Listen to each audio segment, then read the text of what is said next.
दोस्तों good morning. आज Sunday है। आज चलिए हम लोग किसी कंपनी का कुंडली चेक करते हैं।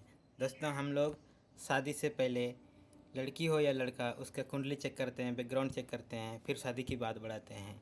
ऐसा ही किसी कंपनी में इन्वेस्ट करने से पहले कंपनी के बैकग्राउंड उनके कुंडली चेक करते हैं। चलिए आज हम लोग SBI का कुंडली चेक करेंगे। तो हम यहाँ लिखेंगे SBI,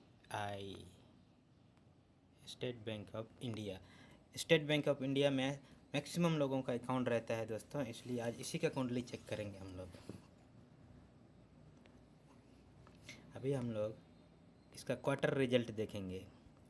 ये क्वार्टर रिजल्ट है।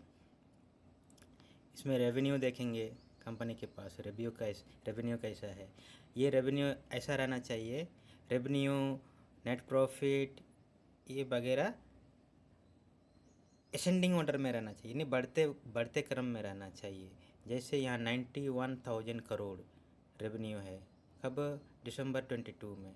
फिर मार्च 23 में कितना? 98,000 करोड़। उसके बाद 1 लाख करोड़ हो गया यहाँ। इस तरह से बढ़ते क्रम में ऐसा पूरे बढ़ते क्रम में है, तो इसकी कुंडली अच्छी दिख रही है। ठीक है। फिर अपन चेक करेंगे नेट प्रॉफिट। नेट प्रॉफिट कब? 2000 दिसंबर 2022 में कितना था? 15,000 करोड़। उसके बाद एक साल बाद मार्च 23 में कितना हो गया? 18,000 करोड़। फिर जून 23 में 19,000 करोड़। ऐसे बढ़ते क्रम में होना चाहिए, थोड़ा बहुत इधर उधर चलता, नो प्रॉब्लम, बड़ा कंपनी है। उसके बाद हम लोग क्या देखेंगे? उसके बाद इधर प्रॉफिट एंड लॉस हो गया।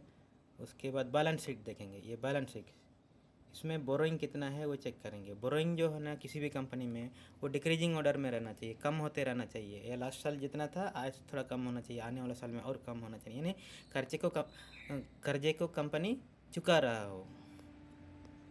उसके बाद हम लोग होल्डिंग पैटर्न देखेंगे। शेयर होल्डिंग पैटर्न में क्या है? प्रोमोटर के पास कितना है? 55%, FI के पास 10%, DI के पास 27%, यानी वेल मैनेज कंपनी है। ठीक है। ये सारे चेक करना पड़ता है दोस्तों, ये सारे कुंडली चेक करना पड़ता है। चलिए आज हम इसी को हम लोग उसका रेवेन्यू कहाँ कहाँ से आ रहा है, किस लोकेशन से आ रहा है, वो चेक करेंगे। अभी इसमें हम लोग लिखेंगे SBI, state bank of India. अब यहाँ से हम लोग चेक करेंगे पूरा रेवेन्यू कहाँ कहाँ से आ रहा है, और वो ग्राफ के रूप में। ये देखिए रेवेन्यू, ये रेवेन्यू कहाँ कहाँ, सेगमेंट ब्रेकआउट, किस किस सेगमेंट से आ रहा है। तो इंश्योरेंस सेगमेंट से 18.7% SBI कमा रहा है। फिर ट्रेजर से 18.8%, फिर रिटेल बैंकिंग से 36%, फिर कॉरपोरेट से 21%, और अदर्स से 5%। इस तरह इस सेगमेंट से ऐसा रेवेन्यू जनरेट कर रहा है SBI बैंक। उसके बाद लोन ब्रेकअप, किस किस लोन से कितना हो रहा है। तो कंज्यूमर से 1%, पावर से 6%, एग्रीकल्चर लोन से 9%, सर्विस लोन से 14%, ऐसा ही होम लोन से 23%, उसके बाद अदर्स से 15%, और इंडस्ट्रियल लोन से 14%। इस तरह का उसका डेटा है। ये सारी चीज़ें देखना पड़ता है दोस्तों। फिर लोकेशन वाइज ब्रेकअप किसमें क्या है? 92% इंडिया में दोस्तों, यानी 92% बिजनेस इंडिया में चलता है SBI का। उसके बाद अदर कंट्रीज़ में कितना? 7%। ठीक है।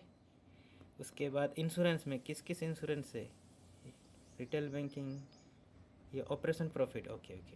इस तरह से ये सारे डेटा चेक करना पड़ता है, देखना पड़ता है दोस्तों।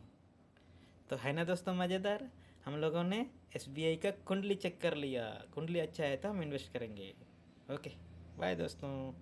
वीडियो बहुत लंबी हो रही है, वीडियो अच्छी लगी तो लाइक कर देना।